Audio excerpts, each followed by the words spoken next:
"You don't have clearance for this facility," the guard said flatly, his hand hovering near the access panel as the glass doors behind him stayed firmly shut, the scanner blinking a cold, unforgiving red that reflected off the polished concrete floor like a warning no one else seemed to question. And for a moment, the entire lobby of Orion AI Labs, quiet, pristine, humming with invisible intelligence, felt like it had drawn a line in the sand, one that Ethan Cole had apparently just crossed, without permission, or so they thought, and the irony sat there, heavy and unspoken, as Ethan stood still in a simple black hoodie, dark jeans, and worn sneakers, no badge clipped to his chest, no entourage behind him, just a man who looked like he had taken a wrong turn into a billion-dollar research facility instead of the one who built it from the ground up, and the silence that followed wasn't respectful. It was skeptical, the kind that carried side glances and half-smirks from employees, who passed by with lanyards swinging confidently against pressed shirts and tailored blazers, one of them slowing just enough to mutter, "Happens all the time," as if Ethan were just another outsider trying his luck at a door that wasn't meant for him. And that's when the second voice came, lighter, sharper, edged with amusement. "You sure you're in the right place, man?" a young engineer asked, arms crossed, eyes scanning Ethan from head to toe like he was solving a problem that didn't quite add up. And Ethan didn't answer, not right away, because he had seen this before, not here, not in this exact building with its biometric scanners and silent AI systems running diagnostics behind reinforced walls, but in other places years ago, rooms where he had to prove he belonged before anyone bothered to ask his name. And now here it was again, just dressed in better lighting and smarter technology, and still, he said nothing, just stepped forward slightly, close enough for the scanner to catch his presence again.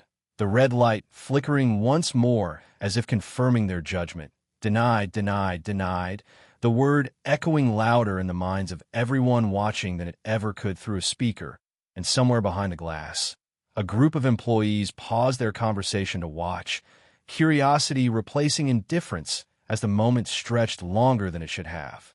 And before we continue, where are you watching from? Drop your city or country in the comments below. And if you believe in dignity and justice, hit like and subscribe. These stories spark change, and we're glad you're here. Now, back to Ethan Cole, who finally lifted his eyes. Not in anger, not in frustration, but in quiet recognition of exactly what kind of test this had become. Not for him, but for everyone else in the room, because the system hadn't made a mistake. Not yet. The real question was who had decided it should. The guard shifted his weight slightly, his confidence growing in the silence, as if Ethan's lack of response confirmed every assumption already forming in his mind, and behind him the glass doors reflected a version of Ethan that did not match the polished expectations of the people inside. No tailored suit, no visible credentials, just a man standing calmly where he supposedly did not belong. And that calm began to irritate them more than any argument ever could, because it did not give them anything to push against, nothing to correct, nothing to control. And one of the engineers let out a quiet laugh under his breath, not loud enough to be called out, but just enough to be heard by those nearby. "He is really just standing there," he said, shaking his head. And another replied, "Probably thinks this is some startup tour or something," their voices carrying that familiar tone, not openly hostile, but dismissive in a way that felt practiced, like they had done this before and expected the same outcome. While Ethan's eyes moved slowly across the space, taking in the details others ignored, the subtle delay in the scanner's response, the faint flicker in the overhead display that showed system activity, the way a nearby console briefly registered his presence before going blank again. And that was when he noticed it. Not an error, not a malfunction, but an interruption. Something in the system had recognized him and then been told to forget, and the realization did not show on his face. It settled deeper than that, because this was no longer about access. It was about intent. And just a few feet away, a young woman wearing an interned badge hesitated before stepping closer, her voice careful, uncertain. "I think the system is reading something," she said quietly, glancing at the panel. "It just resets right after." But her observation was quickly brushed aside by the guard, who shook his head without even looking. "If it was real access, it would open," he said, firm and final, as if the technology itself could not possibly contradict him, and the group behind the glass shifted again, more of them watching now, curiosity sharpening into quiet judgment. Because in their world, systems did not make mistakes, and people like Ethan did not belong at the center of them. And yet Ethan remained exactly where he was, not arguing, not explaining, just standing with the kind of stillness that made the room feel slightly off balance, like something important had not yet been acknowledged. And then one of the senior developers stepped forward, his tone more direct, less amused. "Look, you are holding up access for everyone else," he said, gesturing toward the door as if Ethan were the problem, slowing down progress. "If you do not have clearance, you need to step aside." And that word clearance hung in the air longer than expected because Ethan understood it differently than they did. To them, it was permission granted. To him, it was something built, something designed, something owned. And still he said nothing because the moment had not arrived yet. The system was already telling him more than any of them could, and somewhere deep within the infrastructure of Orion AI Labs, logs were being written, timestamps recorded, actions flagged, not loudly, not visibly, but precisely like a quiet witness taking notes while everyone else spoke too soon. The air in the lobby shifted again, not louder but tighter, like something unseen had begun to press against the edges of the moment, and the guard's patience started to wear thin as he took a small step forward, placing himself more directly between Ethan and the door, as if proximity alone could enforce authority.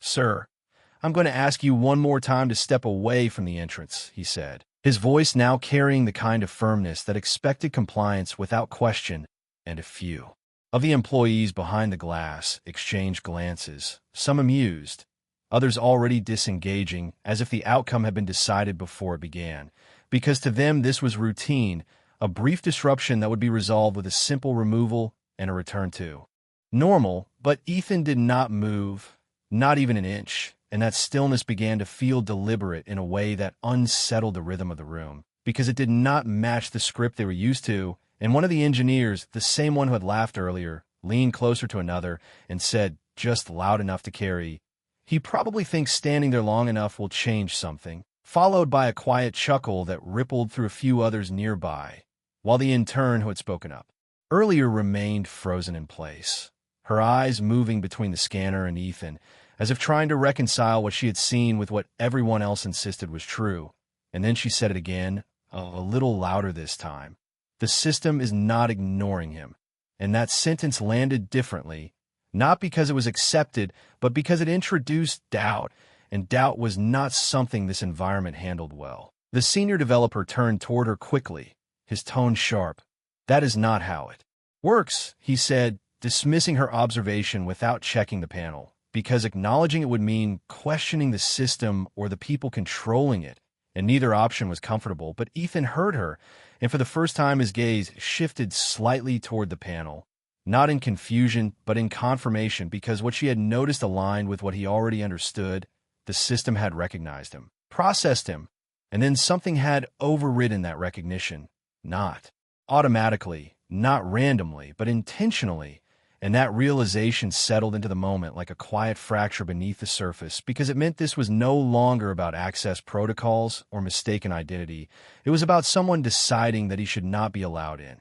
And as that truth took shape, the guard reached toward his radio, not aggressively, but with enough intention to signal escalation. "I have got a situation at the main entrance," he began, his voice steady, procedural.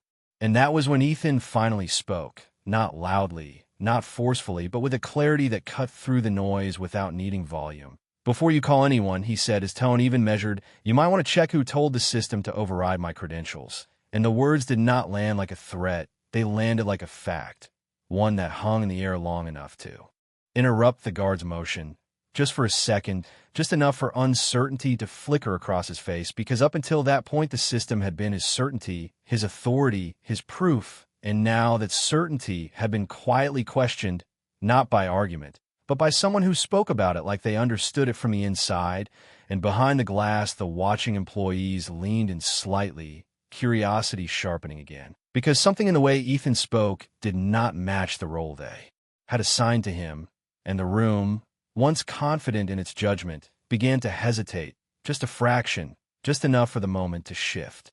The guard's hand paused midair, fingers hovering near the radio as if the weight of Ethan's words had reached him before his training could catch up, and for a brief moment the authority he thought he held flickered, not gone but questioned, and that hesitation did not go unnoticed, especially by the intern who had been watching the panel more closely than anyone else, because now she stepped forward again, closer than before, her eyes fixed on the interface as lines of data refreshed faster than the human eye could comfortably follow.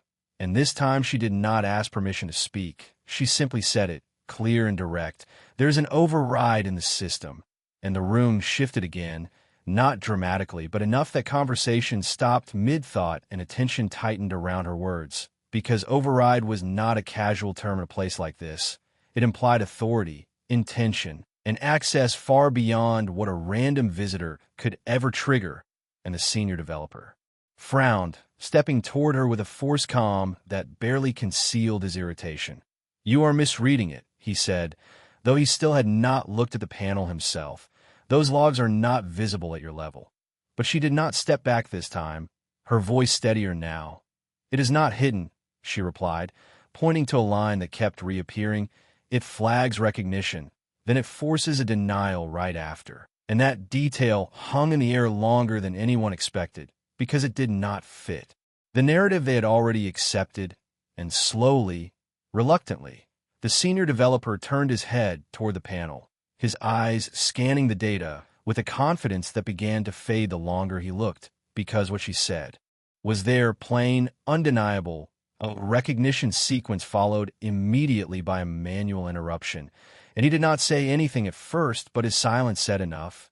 And that was when the murmur started, quiet, uncertain, spreading through the small crowd behind the glass as people leaned closer, trying to see what had changed, because something had, even if they could not yet name it. And the guard lowered his hand from the radio without fully realizing it, his attention now divided between Ethan and the system he had trusted a moment ago, and Ethan remained exactly where he was, watching, not with satisfaction, but with a calm awareness of how quickly perception could shift once the right detail surfaced. And then someone from the back, a voice older, more experienced, spoke up. "Overrides like that do not happen by accident." And that sentence carried weight, not because it was loud, but because it came from someone who understood the implications. And suddenly this was no longer a simple denial at a door. It was a question of who had the authority to alter access at that level, and why they would choose to use it here, on him. And the intern's voice came again, softer now, but more certain. "The system knows who he is." And that was the moment everything paused, not physically, but mentally, because if the system knew, then the problem was not him. It was the decision to ignore what the system already understood. And Ethan finally shifted his stance slightly, just enough to close the distance between himself and the scanner by a few inches, not as a challenge, but as a reminder. And when he spoke again, his voice carried the same calm precision as before. "You built your trust in this system," he said, his eyes moving briefly toward the panel, "but you never asked who built the system itself." And that question did not demand an answer. It exposed one that had been there all along, waiting for someone to notice. The silence that followed his words did not break all at once. It fractured slowly, like something rigid beginning to crack under pressure it was never designed to handle.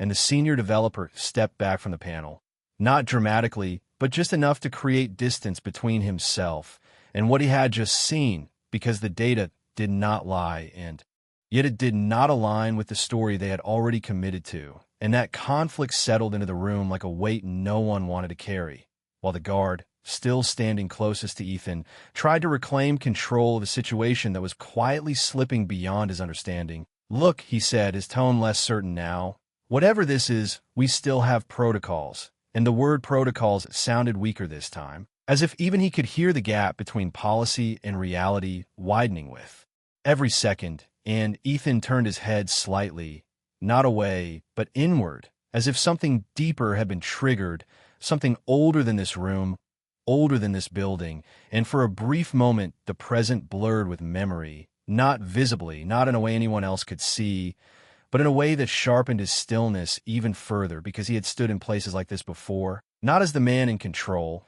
but as the one being evaluated, questioned, dismissed back when the rooms were smaller. The systems simpler, and the judgments just as immediate.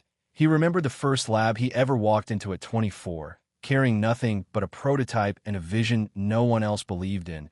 The way the lead engineer had looked at him then, not with curiosity, but with doubt, asking questions that were never really about the technology, but about him, about whether someone who looked like him could truly understand what he claimed to build.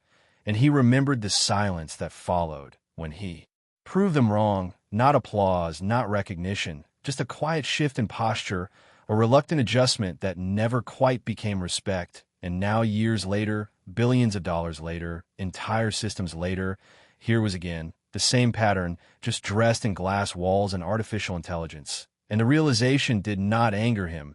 It clarified something, because this was never about one door or one denial. It was about a pattern that repeated itself until someone decided to end it.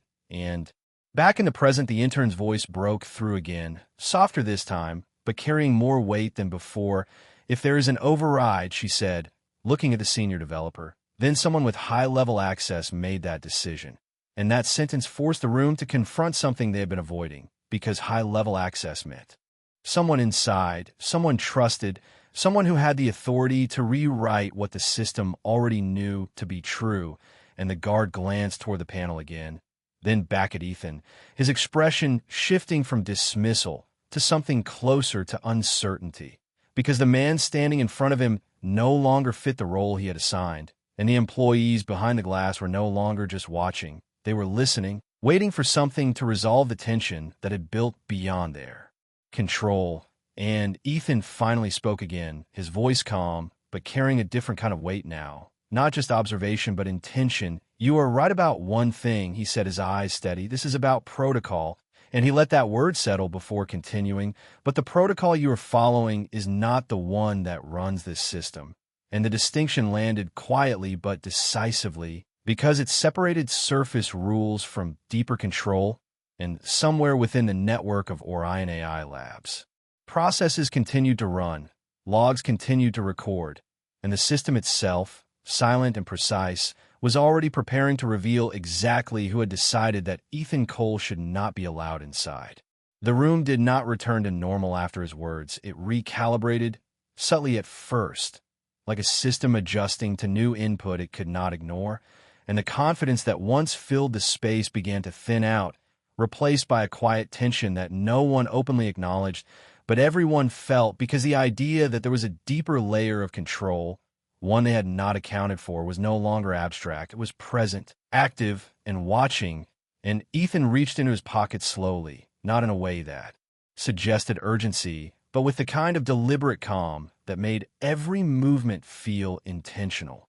And he pulled out his phone, holding it at his side for a brief moment before unlocking it with a single touch, the screen lighting up softly against the muted tones of the lobby. And no one stopped him. No one told him to step away now, because something in the room had shifted just enough to make them hesitate. And that hesitation was all he needed, and without raising his voice or drawing attention, he spoke, not to the people around him, but into the quiet line that connected him to something far beyond this entrance. Run a full diagnostic on entry point 1, he said, his tone even precise, like someone issuing a routine instruction rather than responding to confrontation. And for a second, nothing visible changed. No alarms, no alerts, just the same steady hum of a facility that believed itself to be in control. But beneath that surface, something began to move, processes waking up, permissions being checked, logs being pulled in real time, and the intern's eyes widened slightly as the panel in front of her flickered again, this time not resetting, not clearing, but expanding, revealing layers of data that had not been accessible seconds before. And she did not touch anything. She did not need to, because the system itself was responding, and the senior developer noticed it too, his posture stiffening as he stepped closer, his confidence now replaced by a focused urgency. "What did you just do?" he asked, not aggressively, but with a seriousness that had not been there before, and Ethan did not look at him right away, his attention still on the phone for just a second longer before he slipped it back in his pocket. "I asked the system to tell the truth," he replied simply, And that answer did not clarify anything for them.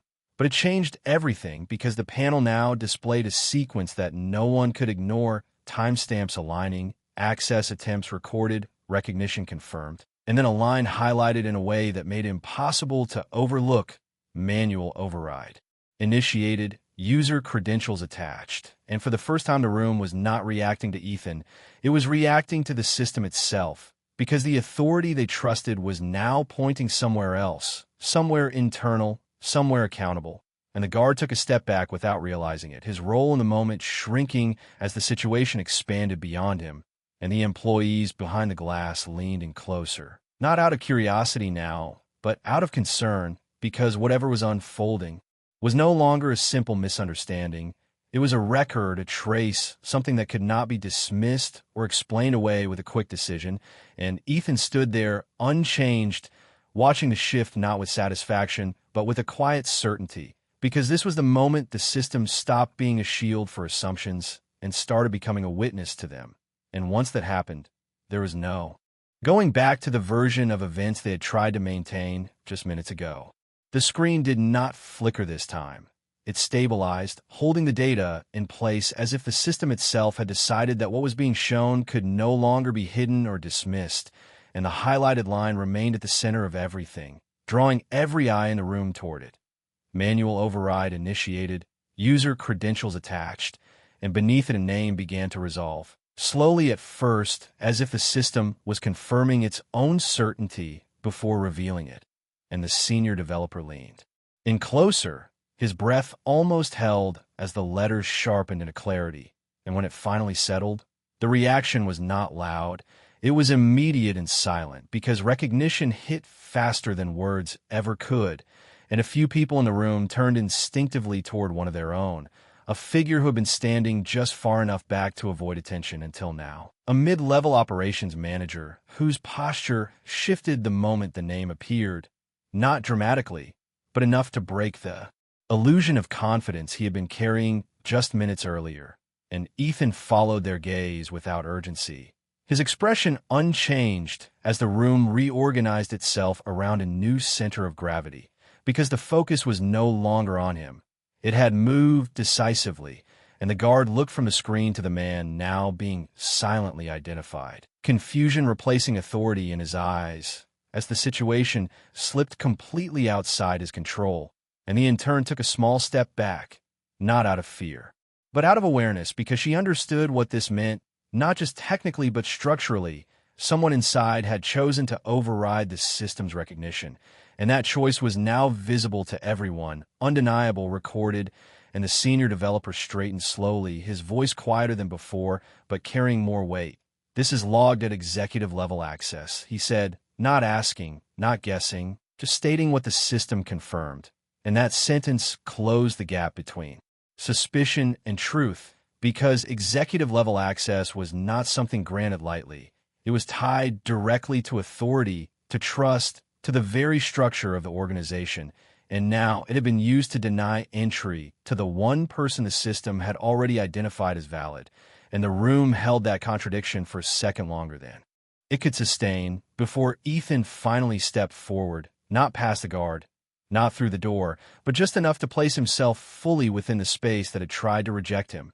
And when he spoke this time, his voice did not rise. It settled, firm and precise, carrying a clarity that left no room for interpretation. "You asked me for clearance," he said, his eyes moving briefly across the faces now watching him with a different kind of attention.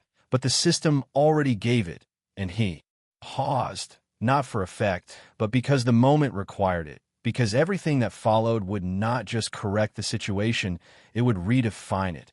And then he continued, "I am Ethan Cole," the name landing not as an introduction, but as a confirmation, something the system had known before any of them did. Founder, chief executive officer, and the architect of the system you just watched override itself. And the words did not echo. They anchored, locking the moment into place as the room absorbed what had been revealed, because this was not a claim. It was a reality backed by the very system they trusted, and Ethan's gaze settled briefly on the panel one last time before returning to the people who had questioned him. "You did not deny access to a stranger," he said, his tone steady, unshaken. "You denied access to the one person this system was built to recognize above everyone else." And that was when the silence changed. No longer uncertain, no longer skeptical, but absolute. Because there was nothing left to question, only something left to answer for. The silence did not linger this time. It collapsed under the weight of what had just been revealed, and the room that once felt controlled and predictable now felt exposed, like every assumption had been pulled into the light at once. And the man whose name had appeared on the screen took a step back instinctively, his composure unraveling not in panic, but in the subtle loss of certainty that had once defined his posture. Because there was no explanation ready, no justification that could rewrite what the system had already recorded, and the senior developer turned toward him slowly, not with anger, but with a level of scrutiny that carried far more consequence. "You initiated this override," he said, his voice measured, each word deliberate, and the man opened his mouth as if to respond, but hesitated because whatever he said now would not compete with the clarity of the data still glowing on the panel. And around them the rest of the staff shifted again, no longer spectators, but participants in a moment that was quickly becoming irreversible, because trust in the system had just turned into accountability through it, and Ethan did not raise his voice. He did not step forward to dominate the moment. Instead, he simply stood there, letting the structure he built do what it was designed to do, reveal truth without distortion. And then, without warning, the overhead lights dimmed slightly, not completely, just enough to be noticed, a subtle shift that pulled every eye upward for a fraction of a second before returning to the screens, where a new sequence began to unfold, not chaotic, not alarming, but controlled, intentional, and unmistakably deliberate. As terminals across the lobby flickered in unison, their interfaces resetting, access panels cycling through permissions as if recalibrating their entire hierarchy, and the guard instinctively looked down at his own badge reader, watching as the green indicator he relied on turned to a neutral amber, then to red, his access revoked without explanation, without warning, and the realization hit him a second later. This was not a malfunction. This was a command. And behind the glass, the same pattern repeated. Employees tapping their badges only to be met with denial. Confusion spreading not through noise, but through stillness, because no one quite understood what had just been taken from them, only that it was happening everywhere at once. And he in turn stepped back again, her eyes wide as she watched the system move beyond a single entry point, beyond a single decision, into something larger, something systemic, and the senior developer turned back toward Ethan, his voice lower now, edged with urgency. "What is happening?" he asked, and Ethan met his gaze. Calmly, the same composure he had carried from the beginning now grounded in something undeniable. "The system is correcting itself," he said, his tone even, almost quiet, and that answer landed differently now, because they had seen it begin, they were watching it unfold. And there was no stopping it because the authority behind it did not require permission. It executed precisely, completely. And across Orion AI labs, the infrastructure responded as designed, isolating overrides, suspending compromised access points, locking down privileges that had been misused, and the man at the center of it all stood frozen, his earlier confidence replaced by the stark reality of what it meant to be seen by the very system he had tried to control. And Ethan finally took a single step forward, not to reclaim space, but to redefine it, because in that moment the lab was no longer just a building filled with advanced technology. It was a reflection of the standards it was built on, and those standards had just been enforced in real time, without emotion, without bias, without hesitation. The system settled into silence again, but it was no longer the same silence that had filled the room before. This one carried consequence, resolution, and a clarity that could not be undone, because every screen that had flickered, every badge that had failed, every access point that had locked had done exactly what it was designed to do when integrity was compromised. And now the people inside Orion AI Labs stood in that reality, no longer insulated by assumptions or routine, but fully exposed to the truth of their actions and the system that had recorded them. And Ethan stood at the center of it without needing to claim it, because the environment itself had already shifted around him, aligning with what had always been true, but had just been ignored. And the guard lowered his gaze, not out of instruction, but out of realization, his role in the moment, now clear in a way it had not been before. While the senior developer remained still, his mind visibly processing not just what had happened, but what it meant, because this was no longer about a single override or a single mistake. It was about a breakdown in judgment that had been revealed through the very structure they relied on, and the man whose credentials had triggered it all stood off to the side, no longer central, no longer certain, just present in the outcome of a decision that had been made too quickly and exposed too completely. And he in turn looked between them all, her earlier uncertainty replaced by a quiet understanding, because she had seen the system respond honestly before anyone else chose to listen. And now everyone was listening, whether they wanted to or not. And Ethan finally stepped forward. Fully, the space in front of the glass doors opening without resistance this time. Not because he forced it, but because the system had corrected what had been wrong, recognizing him as it was always meant to, and the doors slid apart with a smooth precision that felt almost symbolic, not dramatic, just right. And he paused for a moment at the threshold, not to hesitate, but to acknowledge the shift that had taken place. And when he spoke again, his voice carried the same calm authority it had from the beginning. But now it landed differently, because it was no longer being questioned. This lab was not built just to process data, he said, his eyes moving briefly across the room, meeting the gaze of those who had watched, who had doubted, who had learned. It was built to reflect decisions, to record them, and to hold them accountable. And he let that settle, not as a warning, but as a statement of fact. What happened here was not a system failure, he continued. It was a human one, and no one interrupted him. No one looked away, because the distinction mattered more now than it ever had. And Ethan took one final step forward into the space that had once denied him. His presence no longer questioned, only understood. Access is not just about credentials, he said, his tone steady, deliberate.